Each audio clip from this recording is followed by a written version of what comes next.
that, yeah, we got it like that. Kick drum, hit your whole body go crack. The baseline move, take it off of the mat. We rock crowds every time we feel. Boom, boom, that, yeah, we got it like that. Kick drum, hit your whole body go crack. The baseline move, take it off of the mat.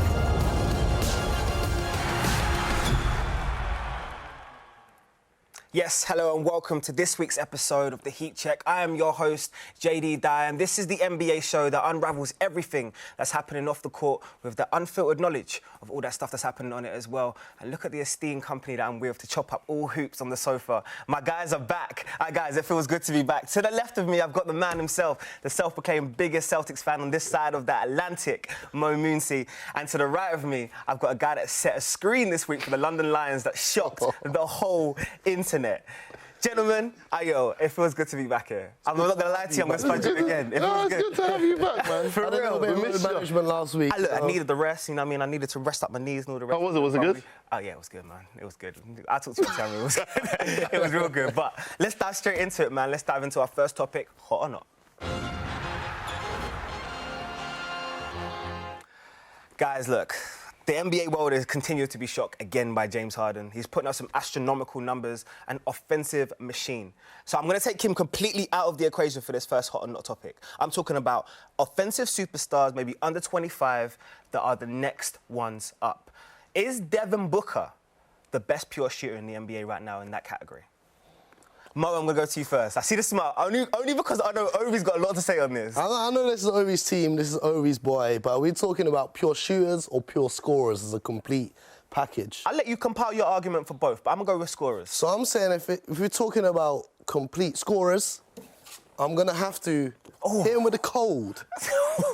Reason being, right now there's a couple young bucks in the NBA that are tearing it up on the offensive side of the ball. The first name, it feels like we talk about him every week, we talk about him every episode, Luka Doncic. He's an absolute scoring machine. He scores when he wants, where he wants. You saw him hit that step-back three over LeBron James, which was huge.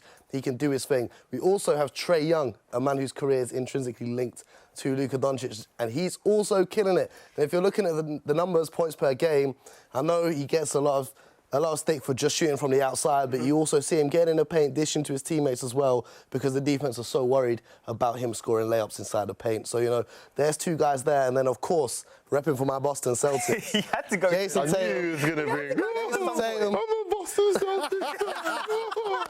I knew it. You couldn't leave the match. Since the Phoenix Suns stopped winning games, he's been starting to hate more and more. Hold on. Obviously, Jason Tatum, if you're looking at a scorer, he's got the size. We talk about Kevin Durant and the things that he's able to do. I know that Tatum's not quite as tall as Kevin Durant, but he's a tall player who can shoot the ball, he can post you up, he can get inside and do it all, and he's improving year on year. Look, I watched Trae Young last week in Atlanta. He is scary. I mean, the only time I've seen him disappoint me at all, probably in the last month or so, has been against New Orleans. So you have to turn man and defend that argument. Would you turn man and say Devin Booker is a better pure scorer? Don't have to defend a thing. Oh, I hear you. Hot. I hear you. It's hot. I hear the you. subject is hot. 70. Just drop the numbers straight 70. 70 and a loss. 70. Are we talking about wins or losses or pure scorer? If you're a pure scorer, are you scoring enough for your team to win? No. Are we talking about wins or losses or pure scoring? If you're a pure scorer, you win the game. No. What's the topic subject? We didn't say the pure scorer to win. We said pure scorer.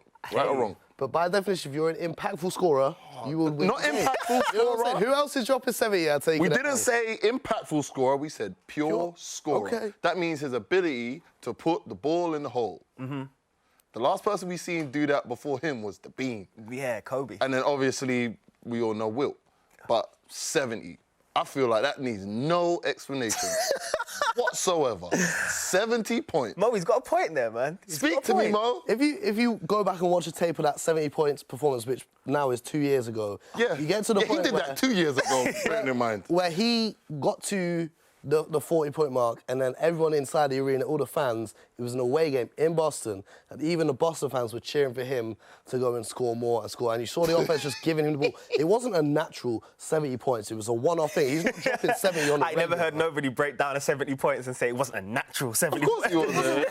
It was 70 points in the try and NBA, get though. Devin Booker Who was as many got- points as we can get him. Who was holding him? Who was holding him that night? Yo, I got to give what him if five. they He did brought the this? number What out. if they did this He to brought the Luka? number out. What The if they numbers- said- what if they did this to Trae Young and said, your job tonight is don't worry 50, about 40, winning. 90 right now, Don't worry sir. about winning. Your job is to score as many points as you can. So simply because we've seen Devin Booker do it doesn't mean he's the best pure scorer. It's because he was on a team that was so bad they threw in the towel and said, we don't want to win the game. You just score as many. Who was guarding him that night? Was it Smart?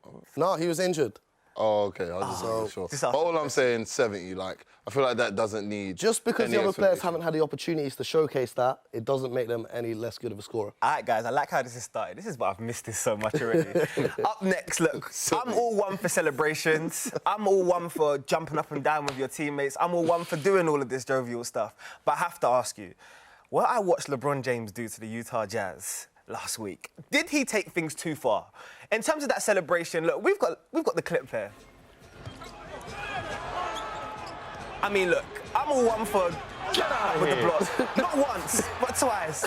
But you tell me, he's got no shoes on, guys, and he's dead. I mean, that groin injury looks like a thing of the past right now. But I'm asking you, it's good to see a happy LeBron James, but did he take things too far in terms of that celebration?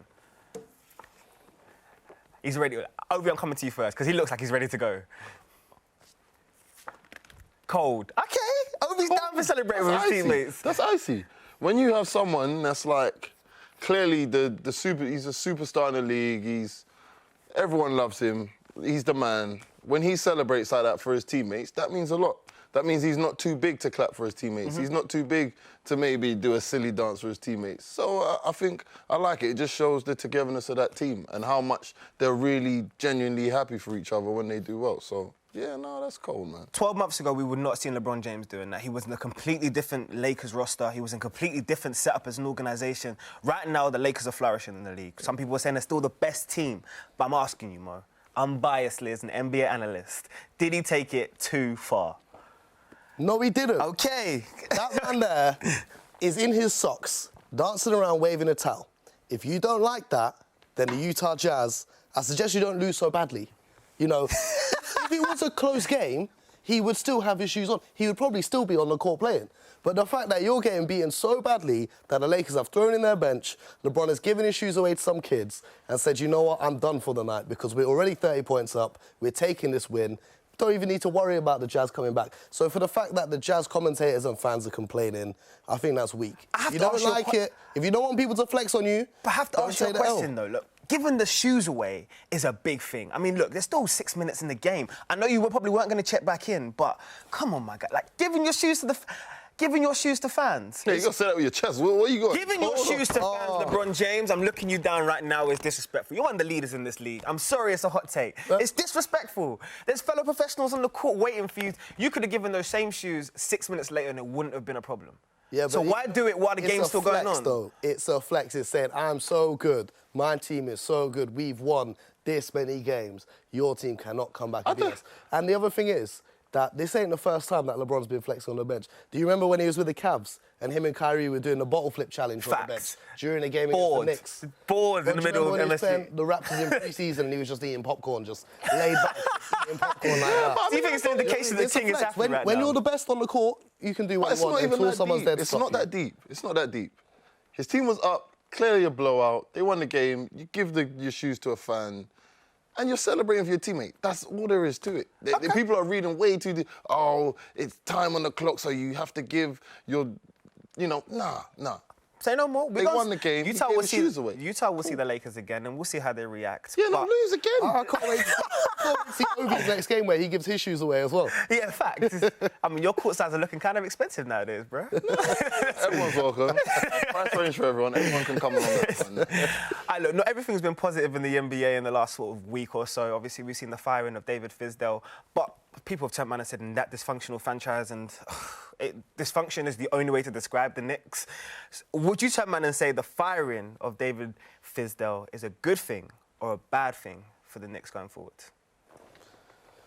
I don't really know the Cards' relevance in this one, but I'm saying it's a bad thing that they fired Fitz. You could say it's a so cold take. it's going to be the cold, Yeah, cold take, yeah? So there is no hope for the Knicks because David Fizdale is a player, a coach, that is loved by the players in this league. You know, if you ask any of the players around the NBA, they've only got positive things to say about him. And the fact that, what is this, the Knicks' 11th coach in how many years? Like, it's an absolutely ridiculous. And you've got to understand, if you're going through that many coaches, the problem is not the coach.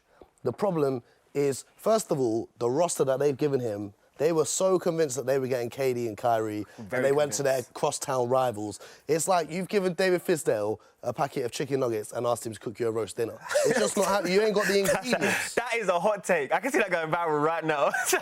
You're not giving him the ingredients. You're going to give him a roster with how many power forwards? And try... I see Marcus Morris bring the ball up this year. Well, he is, but, you know, you're expecting more from a team where you haven't got the players, and then there's so much, you know, discontent within the whole organisation coming from the owner that kicks out fans who criticise him. They even kicked out a former Knicks legend who was in the crowd. You know, like, the whole franchise is dysfunctional, and they've been that way. You know, like, I'm 25, so pretty much my entire life, whole lifetime, bro. the Knicks have been trash. They haven't been relevant since probably 93. You know, firing with David Patrick Fisdale, who is going to walk through that door now and do any better than he did? I don't see it happening. Ov, it's over to you, my friend. Man, I know you got a lot of love for New. Oh my gosh, you didn't even let it fit. No. I know you got love for New York. That's dead. It's done. It's done. Nah, man, you can't blame the coach. And I feel like that's you're sending the wrong message. When you're just firing coaches and coaches are coming in like a revolving door, there's clearly a bigger issue there. So can you see this being a net city now then? Is this very much a Brooklyn we go hard for? Can this be? It is a net city, but the thing is... We go hard. No, it's one of those things that it's just a shame. And I don't know if Silver's going to have to step in and possibly do something.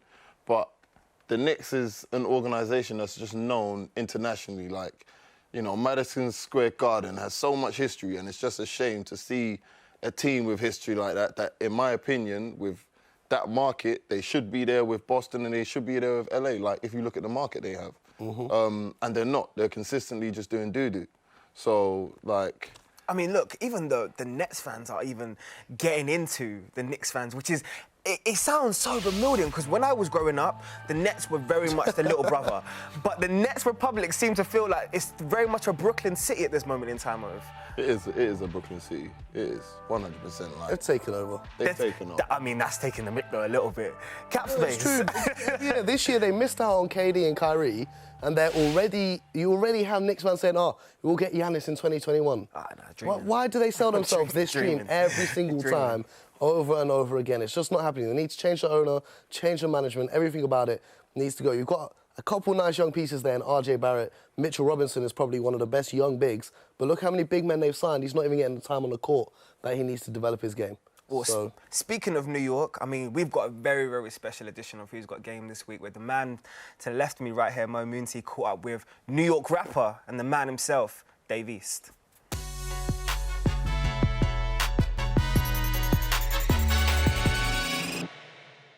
What's going on, everyone? Welcome back to another segment of Who's Got Game. Now, in today's section, it's not really a question, it's more of a statement, because I'm joined by the one and only Davies, the man who right now is killing the rap game. How you doing, my man? Welcome back to London. You know, been bumping the new album Survival. It's been an absolute banger. You're here for your London show tonight before you head out to the rest of Europe. How you finding London so far? I mean, you came over in the summer, if I'm correct. How you enjoying your time out here? I love it. It's a little colder this time, but there's always a good vibe over here. And it's somewhere I always wanted to come. So to be able to come over here now is dope. So you obviously born and raised in New York, East Harlem, and then am I right in saying you moved to Washington for a little bit? DC, yeah. Moved to DC. Like Baltimore. Yeah, and so you got a little reputation for playing basketball out there. You played on the AAU circuit with a few guys like Kevin Durant, Michael Beasley, Ty Lawson. Can you tell us a little bit about what it was like playing with those guys, competing against them, and your relationship with KD as you became friends? It was dope to be able to see them. You know, I knew them young, so to watch where they took their game and their talents is dope. You know what I mean? But I can remember being 15, 16, hoping with them. And Kevin, we got super close because I went to Towson University in Baltimore, and his older brother was my roommate. So I knew Kevin from before that, and then his brother was my roommate, so we just got super tight. You've had a hugely successful music career, and you've done extremely well with that. But we see some players in the NBA right now trying to almost copy the path and also get into music. So the first name that springs to mind is Damian Lillard. He nice. What do you think of Dame's tracks? And Dame is dope. Me and Dame about to do. We're gonna actually do a record. oh, okay, you're doing the tracks together. That would be dope, man. What did you think about his little battle with Marvin Bagley and then his battle with Shaquille O'Neal? Did you manage to catch any of them? Yeah, I peeped some of it with Shaq. I think they just be joking, man. Yeah, It ain't man. nothing What do you serious. think of Shaq's skills on the mic, though? Shaq? You gotta give Shaq his respect. Shaq had Biggie on the record. Yeah, he's a Back real in the OG. He day, had a like, platinum yeah. selling album. Yeah. Would you can't ever stay in the ring. I remember all that. Shaq was hard. Would you ever jump on a track with Shaq as well, then? Yeah, I do a song with Shaq. Why not? That would be dope, man. That's history. I do a record with Shaq. Yeah, so we'll have to get this out there to Shaq for him to see it. Yeah. Obviously, you're about to tonight. You're going to kill it at the Electric Brixton here for all the fans that have sold out the venue. But for you, you know, obviously you've had some huge games back when you were playing even AAU in college, and you've had some huge concerts. What's the difference in the buzz when you come out to the fans screaming at the game when you score a huge bucket or put someone on a poster, and when you come out to a concert and fans screaming your name? How are those kind of the same kind of feelings? What's the difference there? Nobody never asked me that. I don't know. It's almost the same, kind of, because I love what I do now, and then I love playing ball. You know what I mean? So I would get the excitement from the fans or from the people in the crowd and the bleachers, from my teammates, stuff like that would excite me. So that's a good question, bro. I would say it's about the same. You know what I mean? Because I guess with both, I took it from nothing to something. So I can remember playing ball in gyms where it wasn't nobody, or you know, the park wasn't packed. It was just me and, you know what I mean? Yeah. Then I can remember playing in big, you know what I'm saying? Yeah. Big stadium, like, you know what I mean?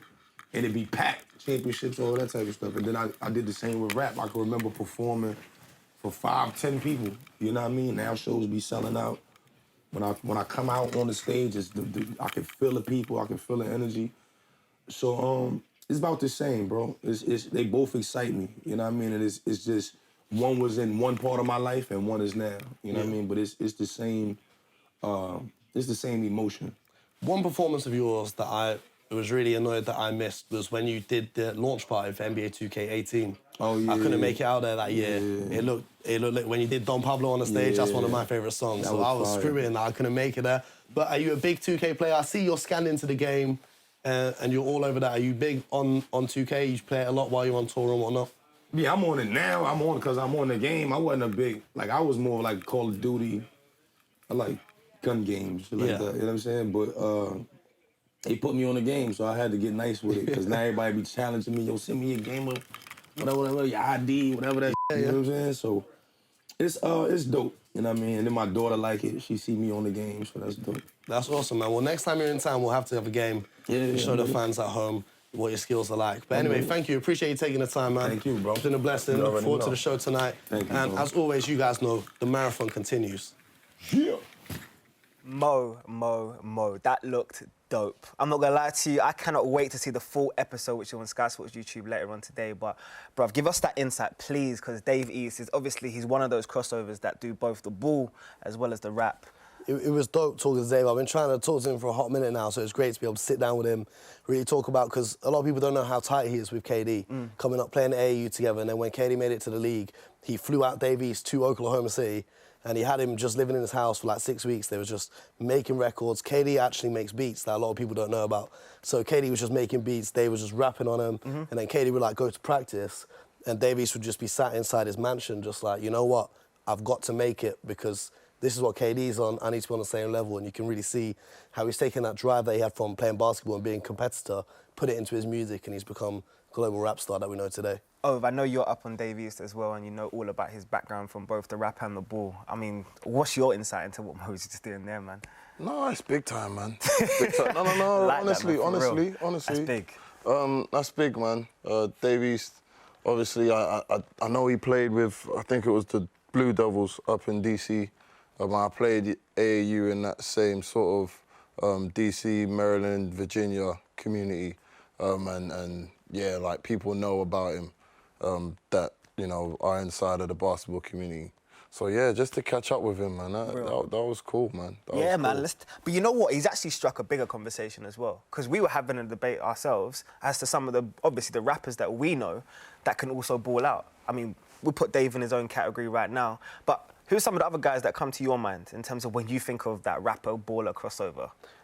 Dave actually gave me a starting five. I asked him to make a starting five. Oh, you're going to give us that insight rappers I straight. can hoop, but I'm not going to give that to you. You guys have to go to the Sky Sports YouTube channel. Are you plugging yourself? I love it. Wavy, man. It was great to sit down with him. But, you know, for me, if we're talking on the UK side of things, I know my guy Big Tobes likes to shoot hoops. Notes I've heard as well is quite shifty with it. But if we're looking at US rappers, of course, I've got to give credit to Uncle Snoop. You know, maybe not so much now that he's old, but Snoop Dogg, back in the day, I've seen videos of him dunking. You've seen him play in all-star games, celebrity games. I've seen J. Cole at the Hornets practice earlier this season. Yeah. And then a bunch of other guys have been in the gym with Chris Brickley up in New York. I feel like I see so much clips. I think I saw more clips of J. Cole in the gym shooting hoops this summer than I did in the studio. So you tell me as well, who do you think has some game from the rapper side? I know 2 Chainz is dope. Facts. 2 Chainz. 2 Chainz played college as well. Yeah. He is dope. 2 Chainz can ball. Quavo. Quavo's not shifty. Yeah. Quavo's got some wiggle to his game. Are we counting Chris Brown in this at all? Chris Brown's got some moves. No. Chris Brown is probably the most talented human on the planet. God bless him with different art, honestly. Plays basketball, acts, sings, flips, everything. One name that you can't count out as well is The Game. He plays Drew League every summer. He can hoop. He's got a good bunch of guys up there. That's you know, true. there's Justin Bieber. Justin Bieber as well. He's doo-doo. He's doo-doo. Yeah, he's horrible. Justin Bieber is absolutely horrible. There's no better time. Can't play. There's no better time to segue to our favourite segment, Off the Court. As 2019 kind of draws to a conclusion, the final days are kind of melting down. We've had the debate, and so has the whole NBA community, as to the team of the decade. Now, Ovie, I know, look at your face already. I know you've already put your team in. I know you've put your 6th man of the decade in as well with the coach, and it's already been out there. Now, unfortunately, producer Joe has given Mo the opportunity to kind of analyse your team and kind of combat against it. But we're going to let the people decide as to who they think has the better starting 5. So, Ove, run me through your team, my guy. First off, you know, I was told I could pick anyone who played in the decade, but I'm just going to, anyway. I'm going to go with LeBron James. Clearly, you know, I got him at the point guard. He's a facilitator, team player, and he's all about winning. I think he'll get the other guys involved. Kobe the Bean, one of the better scorers we've ever seen. One of the best players that we've probably ever seen play the game. KD, I feel like that'll be our perimeter sort of threat. At 6'11", he can do everything. He plays both sides of the ball. The KD that we saw in Golden State was scary, defended at a super high level. KG, again, you know, we've got another 6'10", 6'11" guy who can move around. The KD, tall. The KG that I saw when he was in the Timberwolves, I mean, like, he was extremely scary. Like, the things he could do on offense and defense and the energy he brought. And then Tim Duncan. Tim Duncan, Mr. Fundamental. We've got a bucket whenever we need one in the post, and they're doubling over in KG. He can flash to that high post and make that shot. And then the 6th man, we got Steph Curry. I felt like I had to put him in there. Steph Curry's going to go down as the best shooter of all time. I really can't see anyone being seen as a better shooter. And 2 Hall of Famer coaches as well, I see. Then we got Greg Popovich at head coach. You know, he knows the X's and O's, and he knows how to coach superstars. I think that's a big deal, knowing how to handle superstars and having the superstars actually look up to him and respect him. And then Doc Rivers, you know, he's, you know, I feel like he's just a baby brother of, you know, Mr. Pop. I like that. You know what, Ove, honestly, as I've seen your team, you've broken it down to me there, I like it. It's a winning team. There's a lot of good fundamentals in it. And it's a team that can play together. And there's a lot of length, which is unrated. It's a team that can play together. It's not just a bunch of people who have just broken records and just score a lot of points. That team actually could play together. Just saying that before Mo.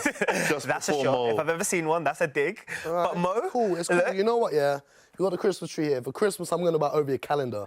Because some of these names that he's putting in his roster... How you thinking that his team before your team's up? He's talking about Kevin Garnett with Minnesota. Go for it. That wasn't even in this decade. We're talking I'm talking about players since 2010 to 2020, but players who the biggest impact on the sport of basketball. But players who have played in this... So, but did KG make a huge impact in basketball, yes or no? Yeah, but not this decade. Okay, no, but he made a huge impact. But he's a player. This decade, he retired. Remember I said to you before, I said... Anyway, let's see your team. I want to see what you fighting at each other. We'll go through my I love team. it. I do love it. But Mo, hit me, man. What's your team? Right here in the final Oh, my God. These are the 5 players. See, this is the first that time have Ovie's made- seen listen, this. Let me go through this. Let me go through this, yeah? Borrow your time. Go for it. Yeah. This is a joke. We got LeBron James, you agreed on that one. The MVP of the decade, no one can argue with that. Kevin Durant, you know, the best scorer of this decade. He's done his thing. Steph Curry, I don't know how you put him as 6th man. He, in this decade, has changed the entire game of basketball. Facts. We talk about the 50-40-90 club. Through a decade of basketball, he's averaged, I think he's averaged 48, over 50 and over 90. So we're talking about the most efficient player, and he's changed the history of basketball will never be the same again. Then we've got Kawhi Leonard. When you think of the 2010s, there are 2 teams that stand out, 2 dominant teams. The Miami Heat with LeBron and Dwayne Wade, and the Golden State Warriors with Steph Curry and all those guys there. And Kawhi Leonard is the guy who ended the reigns of both of those teams. 2 Dynasty killer. 2 finals MVPs. Russell Westbrook, you know, he done his thing. He's averaged triple-double for how many seasons? He led the league in scoring twice. And after LeBron and Kevin Durant, he actually has the most all-NBA selections. I know it's not up on here. He's an 8-time All-Star. He's also an 8-time All-NBA. So these are the players that have made the biggest impact on the sport of basketball. And the fact that I don't have a big man is what a lot of people... I know, Jaydee, you were waiting to ask me about this. I mean, I just got a question. It's a significance to my team is because we've now entered an era of positionless basketball. Whoa. That's a joke. Oh, it's not. I'm sorry. When you're still calling teams, they still say the position, the college they come from, the height, and who they are. Yeah, so but as far as I'm concerned, who's your centre? We are now in an era of positionless basketball. If you put those 5 players on the court together, they will find a way to make it work. First off, in an era of pace. I got to let him go, because you attacked his team. I got to let him go. Go on. You put Russell Westbrook or James Harden in any team, there's not enough basketballs for them to be talkless of putting them with other superstars. They don't know how to play as a team. That team you've just put together, you've just literally looked at a whole bunch of stats and just jumbled everything in there. If that's the case, then why do they have Olympic gold medals if they can't play with other superstars? That's because team Because that's what happens. Because they're not the man on that team. Because they take a back who says they're going to be the man on this team? Okay, They can do what they did for Team USA with these guys one here. second. I've got a question for both of you. Who takes the final shot on your team? Whoever... Russell Westbrook and Harden are fighting each other for when the time runs out. The answer to that question is simply... That's the episode of Coach Prince, Greg isn't it? Popovich, one of the greatest coaches of all time, will draw up a play with multiple options, and whichever I'm player not is gonna allow open it. will I'm take not that shot. gonna allow it, Because because you're you've got living in the past. If Coach you Pop think as that well. you're just going to give Kobe the ball and let him dribble the ball and then jack up a shot, that's not how we're doing things now. So who takes the final shot? Whoever's open. Whoever's open. That's the beauty of the team. Okay. You've got 2 players. I gotta let him answer it. If I'm not mistaken, how many championships has Russell Westbrook won? He hasn't won one. How many championships has James Harden won? Every single player on my team, every single player on my team has won a championship. Has got rings. And I picked them for a reason. But we're talking about No, this decade. listen. We're talking about playing from 2010 onwards, bruv. I mean, I could have done what you done. I could have done what you Barnett with done. a bust-up knee.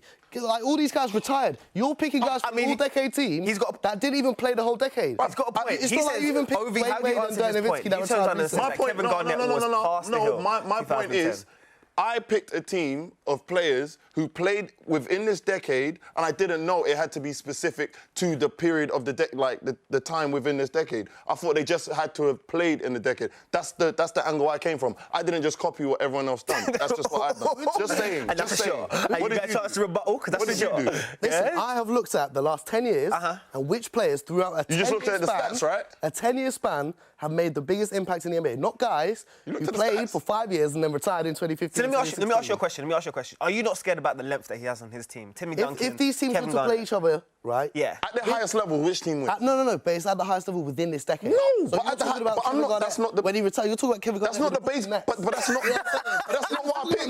But that's not what I picked. But that's not what I picked. But I'm telling you that that's not the basis I took to pick. So, I'm saying but no, but you've got listen. the wrong memo. No, but That's listen, not my but fault. listen, You've got the wrong memo. listen.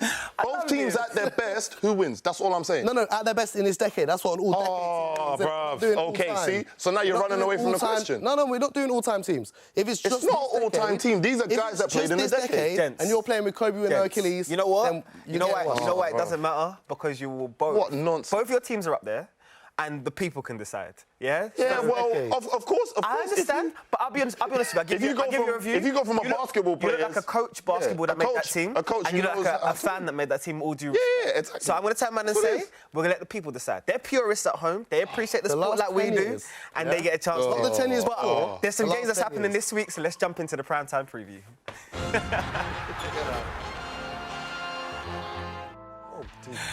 Yes, as the guys just start to calm down a little bit. Saturday night, we have the San Antonio Spurs at the Phoenix Suns in the NBA Global Games. This time it takes place in Mexico as both teams battle it out with the ambitions of the Western Conference playoff positions. That's on Sky Sports Mix and on YouTube as well.